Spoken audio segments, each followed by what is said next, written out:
Ideas principales de la introducción. El texto nos habla de temas relacionados con lo que es ser maestro, la educación y la enseñanza, así como los cambios a los que la educación ha tenido que hacer frente en el pasado y en la actualidad.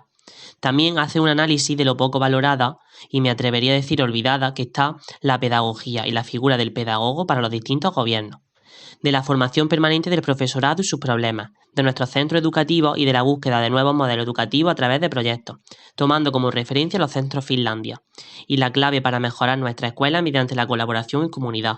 Nos habla de la inspección educativa y de su eficacia si promoviera la transformación de los centros educativos en la escuela. En primer lugar, nos explica que hay que enamorarse de la enseñanza para ser un buen profesor, ya que tus enseñanzas van a ser mejores y podrás transmitir a tus alumnos así el amor que tú posees en la enseñanza. También hay profesores que aman su profesión pero tienen dificultades para mostrarlo, y otros que no aman su profesión y que solo se dedican a las diapositivas y producen en los alumnos momentos de aburrimiento y con ello no aprendizaje.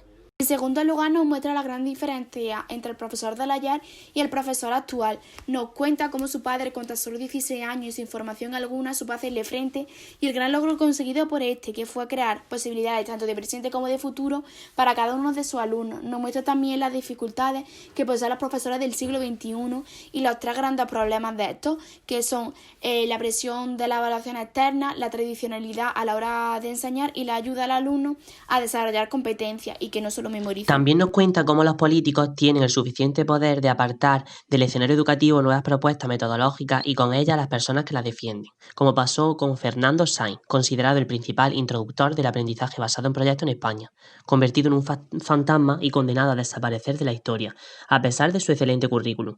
El problema de Fernando Sainz fue perder una guerra. La historia de la educación en nuestro país está llena de fantasmas, llena de rostros sin nombres que nos trajeron esas aportaciones que nos reconocemos. A través de una fábula nos plantea qué podemos hacer para recuperar el espíritu de aquella nueva escuela. Nos dice que hay que ser como las abejas de esa fábula, en las que aparte de trabajar en nuestras colmenas, tenemos que salir fuera de ellas a conocer otras realidades, otras necesidades. La autora nos enseña la diferencia entre las definiciones en castellano de profesión y en inglés de profession.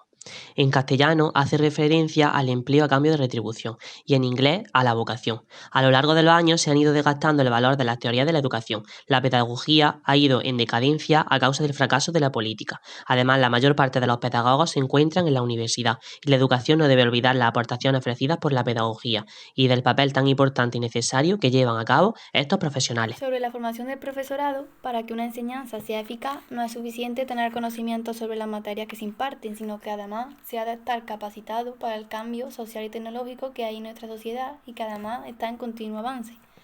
Aprender a enseñar según las características que tiene cada uno de los individuos y de los grupos sociales, sumándole la motivación, la curiosidad, la investigación científica y la preocupación social por parte de los docentes.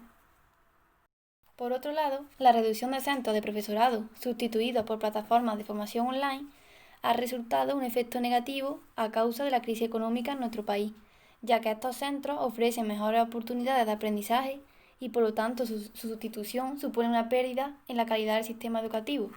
No obstante, tanto en presencial como en online, estos centros no son eficaces en cuanto a la resolución de problemas de sus docentes.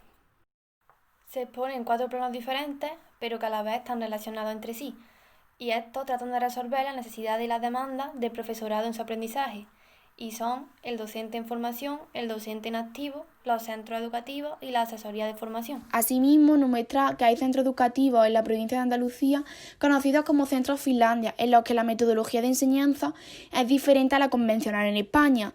Estos centros son considerados centros Finlandia ya que obtienen resultados positivos en los procesos educativos, y algo importante que ha nombrado el autor es que no somos Finlandia debido a que la educación no es importante para los poderes Colaboración públicos. en la comunidad. Cabe destacar cómo en los centros educativos los docentes tienen que estar en continuo aprendizaje. Muchos de los centros educativos se encuentran con muchos problemas de infraestructura o de recursos humanos. Es también un espacio de colaboración el centro, es decir, la competencia profesional colaborativa acerca de las prácticas entre los compañeros de centro. En cuanto a la inspección educativa, esta ayuda al centro a promover el aprendizaje y la transformación de los centros educativos. Por lo tanto, el capítulo nos muestra cómo la educación día a día ha ido evolucionando y cómo los centros están más atentos en la formación de los docentes y en el aprendizaje más sencillo para los alumnos.